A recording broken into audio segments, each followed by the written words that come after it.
Aziz birodarlar, har bir musulmon o'zini dinini o'rganishligi zarur. Shariatimizga taalluqli bo'lgan masalalarning biri, bugun aytmoqchi bo'lgan masalamiz bu sajda tilovati haqida.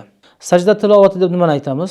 Qur'oni Karimda 14 oyat bor.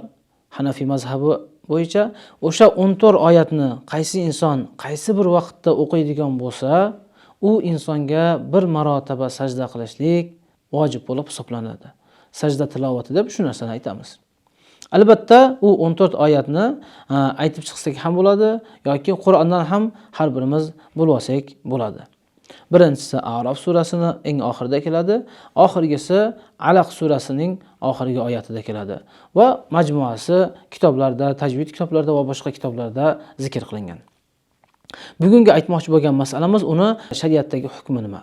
Albatta yuqorida aytilib o'tgandek 14 oyatni kim o'qiydigan bo'lsa, sajda qilishlik vojib bo'ladi. Bir chekkadan aytib o'tadigan bo'lsak, birinchisi namozni o'qisa qanaqa qilib sajda qiladi?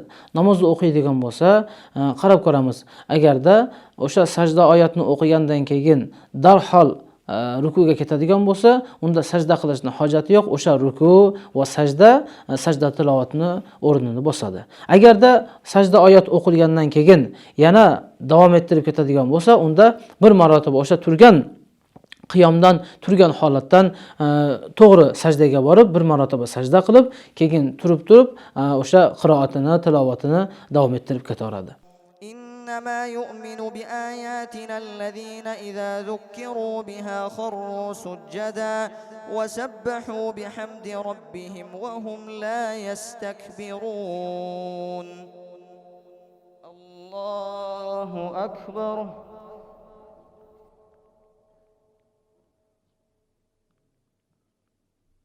الله أكبر. تتجافى جنوبهم عن المضاجع يدعون ربهم خوفا وطمعا ومما رزقناهم ينفقون. Ikkinchisi namozdan tashqarida o'qigan vaqtda agarda bir xonada bo'lsa, katta xona bo'lsin yoki kichkina xona bo'lsin, qisqasi bir xonaning ichida o'qiydigan bo'lsa, necha marotaba o'qisa ham bir sajda oyatni unda bir marotaba sajda qiladi. Agarda boshqa sajda oyatlarini o'qiydigan bo'lsa, nechta oyat o'qigan bo'lsa, o'shancha sajda qilishlik vojib bo'lib hisoblanadi. Keyingi masala aziz birodarlar, eshitganda ham, ya'ni bir odam masalan ikkinchi bir odamni o'sha sajda oyatini o'qiyotganligini eshitgan bo'lsa, o'sha eshitgan odamga ham sajda qilishlik vojib bo'lib hisoblanadi. Albatta sajda qilayotgan vaqtda namozda shart qilingan narsalar shart qilinadi. Tahorat bo'lishligi shart, qiblaga qarashligi shart, avrat yopiq bo'lishligi shart, toza yerda sajda qilishligi shart va toza kiyim bilan sajda qilishligi shart. Shu narsalar albatta qaraladi. Va shuningdek aziz birodarlar, o'qigan odam bilan eshitgan odamning majlislari o'zgarishi bilan sajdani soni ham o'zgaradi. Masalan, o'qigan odam bir yerda turib sajda oyatini bir necha marotaba o'qisa, lekin eshitgan odam birini ikkinchi qavatda eshitsa, ikkinchisini tashqarida eshitsa, uchinchisini kirib eshitsa, to'rtinchisini chiqib eshitsa, ya'ni majlisi o'zgargan sari qaysi yerga borsa, o'sha nechta yerga borgan bo'lsa, o'shancha sajda qilishlik vojib bo'lib hisoblanadi. Shariatimizda bir qoida bor.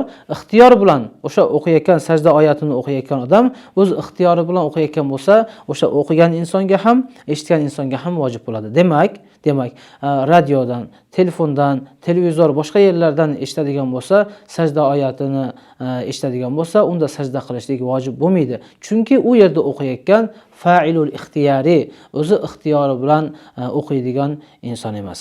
Albatta, namozni ichida o'qiyotganda imom o'qisa sajda qilinadi, muqtadi orqasida iqtido qilayotgan odamlar qo'qqisdan adashib ketib o'qiydigan bo'lsa, unda sajda qilinmaydi, hech kim sajda qilmaydi. Imom ham sajda qilmaydi, o'qigan odam ham sajda qilmaydi.